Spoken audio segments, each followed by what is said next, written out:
كتاب الله وخير الهدي هدي محمد صلى الله عليه وسلم وشر الأمور محدثاتها وكل محدثة بدعة وكل بدعة ضلالة وكل ضلالة في النار. وقد قال الله تعالى في القرآن والفرقان الحميد: فأعوذ بالله من الشيطان الرجيم بسم الله الرحمن الرحيم. الذين آمنوا اتقوا الله حق تقاته ولا تموتن إلا وأنتم مسلمون واعتصموا بحبل الله جميعا ولا تفرقوا واذكروا نعمة الله عليكم إذ كنتم أعداء فألف بين قلوبكم فأصبحتم بنعمته إخوانا وكنتم على شفا حفرة من النار فأنقذكم منها كذلك يبين الله لكم آياته لعلكم تهتدون. صدق الله. يا أيها الذين آمنوا اتقوا الله حق تقاته ولا تموتن إلا وأنتم مسلمون. اے ایمان والو، اللہ تعالی سے ڈرو حق تقاتی، جیسا کہ اس سے ڈرنے کا. اے ایمان والو، اللہ تعالی سے ڈرو حق تقاتی، جیسا کہ اس سے ڈرنے کا حق ہے. وَلَا تَمُوتُنَّ إِلَّا وَأَنْتُمْ مُسْلِمُونَ، اور خبردار وَلَا تَمُوتُنَّ، خبردار ہو جاؤ، تمہاری موت اس حالت میں آئے کہ تم مسلمان. خبردار رہو، تمہاری موت نہ آئے مگر یہ کہ تم مسلم ہو، مسلمان کی حالت میں تمہاری موت آئے. وَاعْتَصِمُوا بِحَبْلِ اللَّهِ جَمِيعًا وَلَا تَفَرَّقُوا، اور اللہ تعالیٰ کی رسی کو مضبوطی سے پکڑو. وَاعْتَصِمُوا، پکڑو، تھامو، بحبل اللہ، اللہ کی رسی کو، جمیعاً، سب کے سب. ولا تفرقوا، اور تفرقہ مت ڈالو. ولا تفرقوا، تفرقہ مت ڈالو. واذکروا نعمت اللہ علیکم، اور یاد رکھو اللہ نے جو تم پر انعام کیا ہے اس کو یاد رکھو. اذ کنتم اعداء فألف بین قلوبکم، اس وقت کہ جب تم آپس میں دشمن تھے. اذ کنتم اعداء، جبکہ تم دشمن تھے ایک دوسرے کے. فألف بین قلوبکم، ہم نے تمہارے دلوں میں الفت ڈال دی. تالیف قلوب ہم نے تمہارے دلوں کے اندر ڈالی، ایک دوسرے کی محبت ہم نے تمہارے دلوں کے اندر ڈالی. فَأَصْبَحْتُمْ بِنِعْمَتِهِ إِخْوَانًا، بس تم اللہ کے فضل سے بھائی بھائی بن گئے. فَأَصْبَحْتُمْ بِنِعْمَتِهِ إِخْوَانًا، بس تم اللہ کے فضل سے، اس کے انعام سے نہیں بن گئے. نہیں تو کیا حالت تھی؟ اللہ تعالیٰ ارشاد فرماتے وَكُنْتُمْ عَلَى شَفَا حُفْرَةٍ مِّنَ النَّارِ. یہ تو تمہاری حالت دوزخ کے گڑھے کے بالکل قریب تھے، کنارے پر تھے. جب اللہ نے تمہارے دلوں میں محبت اللہ تعالیٰ ارشاد فرماتے کہ تم دوزخ کے گڑھے کے بالکل کنارے پر کھڑے تھے. فَأَنْقَذَكُمْ مِنْهَا، بس اللہ نے تمہیں اس دوزخ سے بچایا. یہ اللہ کا انعام ہے، اسے یاد رکھو.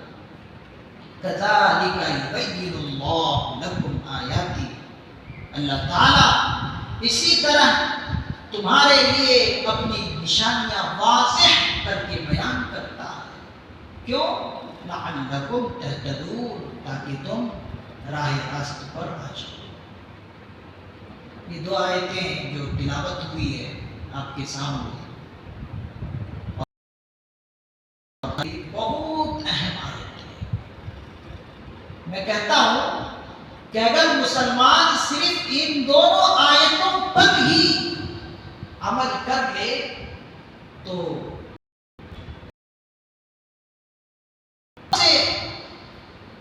یہ چیزیں دکھیں گی کہ اسلام اپنی آنکھوں کے سامنے غالب ہے.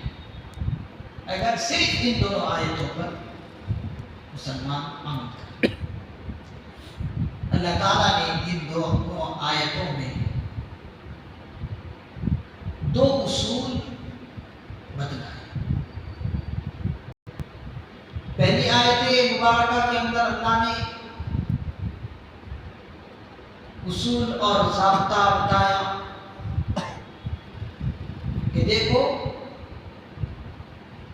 تم اگر کامیاب ہونا چاہتے ہو دنیا میں بھی آخرت میں بھی اور لوگوں کی نظر میں بھی تمہیں کامیابی چاہیے تو پہلا کام یہ کرو کہ ایمان والو اللہ تعالیٰ سے ڈرو. اللہ کا ڈر، اللہ کا خوف اپنے دلوں کے اندر بٹھاؤ جیسا کہ اللہ تعالیٰ سے ڈرنے کا حق ہے. یہ نہیں کہ چیزوں سے بچ گئے اور کچھ چیزوں سے بچے. جس طریقے سے کفر سے بچتے ہو مسلمانوں، جس طریقے سے تم کفر سے بچتے ہو، شرک سے بچتے ہو، اسی طریقے سے تمہارے لیے ضروری ہے کہ معصیتوں سے بچو، گناہوں سے بچو. ہر طرح کے گناہوں کو چھوڑنے کی کوشش کرو. شرک سے بچتے ہو، کفر سے بچتے ہو، پھر معصیتوں سے نہیں بچتے، نافرمانیوں سے نہیں بچتے. اللہ نے جن گناہوں سے باز رہنے کے لیے کہا ان سے باز نہیں آتے تو پھر یہ اللہ سے صحیح ڈرنا نہیں ہوا. جیسا کہ اس کا حق تھا وہ حق ادا نہیں کیا. اور یہاں پر اللہ نے خبردار کیا کہ دیکھو تمہیں چاہیے کہ جب تمہاری آخری سانس بند ہو، زندگی کی فلم بند ہو، آخری سانس تمہاری بند ہو تو ہونا یہ چاہیے کہ تم پورے طور پر مسلمان کہ مسلمان کہتے ہی ہیں اللہ کے اپنے آپ خود کر دیں. ہم کہاں اللہ کو اپنے آپ کو سنیں گے. ہم تو بیوی بچوں کے پیچھے پڑ گئے، بس کسی طرح انہیں کھلانا، اس کا پیٹ بھرنا. اللہ نے جو احکام دیے اس کی کوئی پرواہ نہیں کرنا. پھر اللہ کے سپرد ہونا کام ہو. سپرد ہونا تو اس وقت ہوگا کہ ہر کام میں اللہ کی اطاعت ہو. ہر کام بزنس میں ہو تو اللہ کی اطاعت، بیوی کے پاس ہو اللہ کی اطاعت، بچوں کے حقوق ادا کر رہے ہیں تو اللہ کی اطاعت اور فرما برداری میں. یہ نہیں کہ بچے نے یہ کہا جو کہ ناجائز چیز تھی اس کو نہ کر دو، تم اس کو نہ کر دے، تو یہ تو اللہ کی اطاعت میں کام کرنا نہیں ہوا. بیوی نے کہا کہ گھر میں ٹیلی ویژن ہونا چاہیے، تو یہ کام تو اللہ کی اطاعت میں نہیں ہوا، یہ آپ نے اپنی بیوی کی اطاعت میں کی. تو اللہ تعالیٰ فرماتے ہیں کہ نہیں، تمہاری موت بھی اسی حالت میں ہو کہ تم پکے سچے مسلم ہو کر. بہت عظیم آیت مبارکہ یہ ہے. اور اس سے بات حضور علیہ الصلوۃ والسلام کی حدیث ہے، اس حدیث سے ہمیں سبق لینا چاہیے. حدیث پاک میں کیا ہے؟ کما تحیون وتموتون وکما تموتون وتحشرون. حدیث پاک کے الفاظ ہیں جس طریقے سے تم زندگی گزارو گے اسی طریقے سے تمہاری موت آئے گی. جس طریقے کی زندگی تمہاری گزرے گی اسی حالت میں تمہاری موت ہوگی. اگر کوئی فلم ایکٹر گانا گا رہا ہے اپنی زندگی میں اور مشغلہ اس نے گانا کو بنا لیا، کسی فلم ایکٹر نے فلم بنانے کو زندگی میں مشغلہ بنا لیا، اس کی موت آئے گی تو اسی حالت میں موت آئے گی. ہماری آنکھیں کھولنے کے لیے بے شمار واقعات ہیں. ابھی چند دن پہلے کی بات ہے، صرف 60 سیکنڈ کی ایک کلپ میں ایک نوجوان محفل میں ڈانس کر رہا ہے. ڈانس جب شروع کیا اس نے، ابھی صرف 30 سیکنڈ ہی ہوئے تھے، 30 سیکنڈ تک اس کی ڈانس چلی. 40 اور 50 کے قریب قریب جاتے ہی دھڑام سے گر گئے، دھڑام سے گر گئے. ابھی تک سارے کے سارے لوگ اس کی واہ واہ کر رہے تھے، تالیاں بجا رہے تھے، شاباشیاں دے رہے تھے، خوشی کے جملے بول رہے تھے. اس کے ساتھ ڈانس کرنے والے اور مل گئے. جیسے ہی 60 سیکنڈ کے بعد کا مرحلہ آیا، دھڑام سے جب گرا تو سارے کے سارے لوگوں نے محفل ختم کی. میں ایک طرف اور سب کے سب اس کو اٹھانے کے لیے چل پڑے. میں آپ کہتا ہوں سننے والے سب کے سب مسلمان، کسی غیر مسلم کی مجلس نہیں ہے، سارے کے سارے مسلمان. لیکن اتنے دیر سے وہ لوگ ڈانس دیکھ رہے ہیں، گانا سن رہے ہیں، لیکن جیسے ہی دھڑام سے وہ گرا سب کچھ چھوڑ چھاڑ کے اس کو پکڑنے لگ گیا، اس کو اٹھانے لگا. اب میں ان مسلمانوں سے کہتا ہوں کیا اب اللہ کے احکام متوجہ کیے؟ اللہ کے احکام کی طرف اب تم متوجہ ہو؟ اللہ نے تو پہلے ہی فرمایا کہ دیکھو یہ گانا اور اسی طریقے سے ڈانس یہ شیطانی حرکت ہے، شیطان کے عمل ہے. تو اتنے دیر سے تم کو اللہ کے بچے ہونے کا موقع نہیں ملا. اب جیسے اس کی جان گئی، دھڑام سے گرا کی طرف تم متوجہ ہوئے.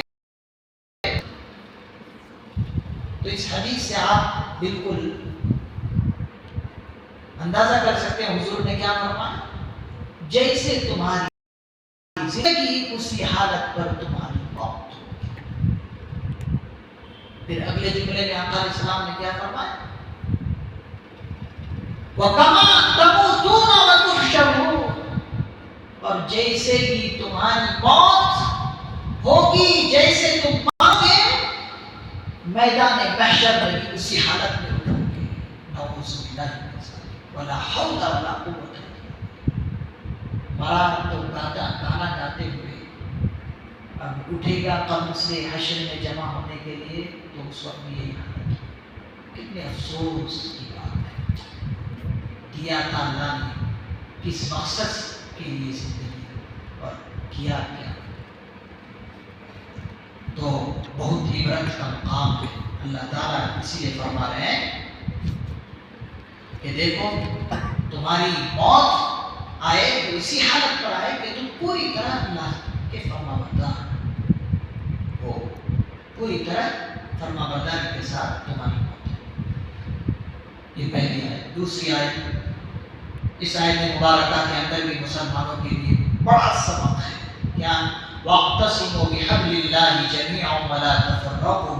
اللہ تعالیٰ مسلمانوں سے مخاطب ہیں کہ مسلمانوں اللہ کی رسی کو مضبوطی سے پکڑ لو، جميعاً سب کے سب. وَلَا تَفَرَّقُوا، اور تفرقہ مت ڈالو، فساد مت ڈالو.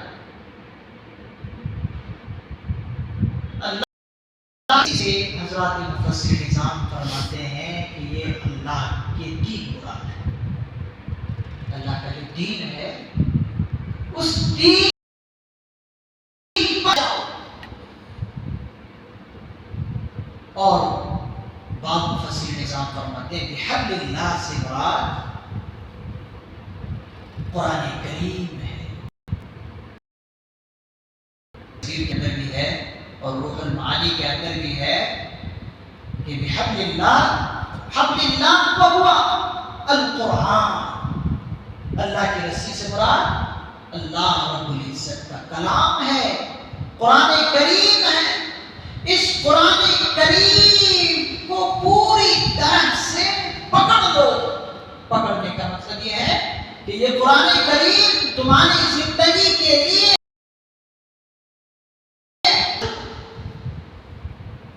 زندگی گزارنے کے طریقے اس قرآن کریم کے اندر ہے. اس قرآن کریم پر تو اتفاق کر سکتے ہو نا سب کے سب، کیوں پھر قرآن کریم کے اندر اختلافات آتے ہیں؟ کیوں اہل قرآن کی جماعت بن جاتے ہو؟ اہل قرآن بھی ایک جماعت ہے، اور پتہ نہیں کیا کیا جماعت ہے. تو اللہ رب العزت ارشاد فرماتے ہیں کہ اس قرآن کریم کو مضبوطی سے تھام. حضرات مفسر نظام اس کی وضاحت میں ارشاد فرماتے ہیں، لکھتے ہیں کہ یہ قرآن کریم آسمان سے لے کر دنیا تک ایک اللہ کا ایک سلسلہ ہے. اس کو مضبوطی سے تھام لو. اس کے اندر جو احکامات دیے ہیں ان احکامات پر پوری طرح عمل کر لو تو پھر کامیاب ہو. تو گویا کہ اللہ رب العزت اس آیت مبارکہ میں مسلمانوں کے اتحاد اور اتفاق پر زور دے رہے ہیں کہ متحد رہو، متفق رہو. پارٹی جماعتیں، پھر پارٹی میں بھی پارٹی، جماعت میں بھی پھر جماعت، اس قسم کے گروہ بننے کی ضرورت نہیں. آج دیکھیں مسلمان کتنے سارے گروہوں میں بٹ گئے. ایک پارٹی بنی، پھر اس پارٹی سے پارٹی، ایک جماعت بنی، پھر اس جماعت سے جماعت بنی. یہ تو ایسا ہو گیا مرض بڑھتا گیا جھوجھو دوا. جبکہ اللہ رب العزت، اچھا انسان کے قانون پر کسی کا اتفاق ہونا ضروری نہیں ہے. انسان کوئی قانون بنائے، ہر کسی انسان کے لیے ضروری نہیں ہے کہ اس قانون سے متفق ہو. کتنے سارے قانون انسان بناتے ہیں، دوسرا انسان اس قانون سے متفق نہیں. لیکن اللہ رب العزت نے قانون بنائے، اس قانون پر سب کے سب لوگ تو اکٹھا ہو سکتے ہیں، متفق ہو سکتے ہیں، اس لیے کہ اللہ کے قانون ٹوٹتے نہیں ہیں. اللہ جب قانون بناتا ہے تو سامنے کے حالات کو دیکھ کر بھی بناتا ہے اور آگے کے حالات کو بھی دیکھ کر بناتا ہے. تو اللہ کے قانون تو ایسے ہیں کہ سب کے سب انسان اس پر متفق ہو سکتے ہیں. مفسر نظام لکھتے ہیں کہ چلو دوسرے غیر طبقے کے لوگ چاہے اللہ کے اس قانون سے متفق نہ ہو، لیکن جو مسلمان ہیں اللہ کے قانون سے تو متفق ہو سکتے ہیں. تو اللہ کے قانون پر ہی سب کے سب متفق ہو جاؤ. کیوں پارٹیاں بناتے پھرتے، کیوں جماعت میں بٹ جاتے؟ ایسا نہ کرو. دوسرے مقام پر اللہ رب العزت نے فرمایا کہ جب اس طرح سے تم تفرقہ ڈالو گے، فتنے ڈالو گے، تو تمہاری ہوا اکھڑ جائے گی. دشمنوں کے سامنے تم کھڑ نہیں سکتے. کھڑے ہونے کے لیے اتفاق اور متحد ہونا ضروری ہے. تو اللہ نے جو ہمیں قانون دیے اس قانون پر متفق ہونے کی ضرورت ہے. وَاذْكُرُوا نِعْمَةَ اللَّهِ عَلَيْكُمْ إِذْ كُنتُمْ أَصْبَحْتُمْ بِنِعْمَتِهِ إِخْوَانًا. ترجمہ ہو چکا ہے. اس ٹکڑے کے بارے میں حضرات مفسر نظام فرماتے ہیں کہ اس خاص واقعے کی طرف اللہ نے اشارہ کیا. دو قبیلے اوس اور خزرج تھے. اسلام لانے سے پہلے یہ دونوں قبیلے اتنے خطرناک قسم کے تھے کہ آپس میں لڑائیاں ہوتی رہتی تھی. ایک ایک چیز پر سال ہر سال تک ان کی لڑائیاں چلتی تھی، اوس اور خزرج. لیکن اللہ کا کرنا یہ ہوا کہ یہ مسلمان ہو گئے، اوس اور خزرج. تو جب مسلمان ہو گئے تو آپس کی نا اتفاقیاں ختم ہو گئی. تو یہودی لوگ جو تھے یہ چیز ان کے آنکھ میں نہ بھر، ان کی آنکھ میں درد ہونے لگا کہ اوس اور خزرج کے جو سال ہر سال چھوٹی چھوٹی چیز پر لڑائیاں کرتے تھے اور مرتے ٹائم جو ہے وصیت کر کے جاتے تھے کہ دیکھو میں وصیت کر کے جا رہا ہوں، ان سے کبھی اتحاد اور اتفاق نہیں کرتا. جب اوس اور خزرج مسلمان ہو گئے تو یہودیوں سے رہا نہیں گیا اور یہودی حضرات نے سوچا کہ ان کے درمیان پھر جو ہے کسی طرح اختلاف ڈالا جائے. تو ایک مرتبہ ایسا ہوا کہ اوس اور خزرج کے سارے لوگ ایک مجلس میں بیٹھے ہوئے تھے. تو نہیں گیا تو یہودیوں کا ایک شخص قیس بن شمعاس، قیس بن شمعاس ایک یہودی شخص ہے. یہ محفل میں کھڑا ہوا اور کھڑا ہو کر وہی اوس اور خزرج کے پرانے اشعار پڑھنے لگے. جیسے ہی وہ پرانے اشعار اس شخص نے پڑھے، اوس اور خزرج کی پرانی جو ہے دشمنیاں ابھر کر آ گئی. یہاں تک کہ اوس اور خزرج زبانی تکرار کرنے لگے. یہ خبر حضور تک پہنچی. حضور علیہ الصلوۃ والسلام خبر پاتے ہی تشریف